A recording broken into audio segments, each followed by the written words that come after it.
ચાલો કરો. બોલો, શું નામ આપનું બેન? મારું નામ ઈચ્છાબેન પટેલ. ક્યાંથી આવો છો? હું આસોપાલવ સોસાયટીમાંથી આવું છું. જોરથી બોલજો. હું આસોપાલવ સોસાયટીમાંથી આવું છું. શું તકલીફ છે આપને?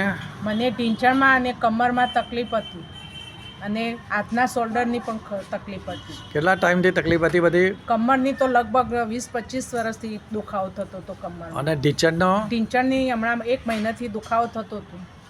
તો મને અહીં ક્યાં આવ્યા છો તમે? મને જાણવા મળ્યું કે બેચેપુરામાં ચંદ્રકાંતભાઈ ત્રિવેદી ત્યાં એક્યુપ્રેશરની ટ્રીટમેન્ટ કરે છે, તો લાવો હું ત્યાં મુલાકાત લઉં. તો હું 15 દિવસથી અહીંયા આવું છું અને મને લગભગ 80% જેટલો ફેર પડી ગયો છે. બરોબર. આના માટે કોઈ દવા સારવાર કરાવી હતી તમે ડૉક્ટરો પાસે? મેં ઘણી લીધી હતી પહેલાં. કોઈ ફાયદો થયો આપને? ના, નથી થયો. અહીં આવ્યા પછી સેન્ટરમાં ટ્રીટમેન્ટથી મને ઘણું સારું થઈ ગયું. બરોબર.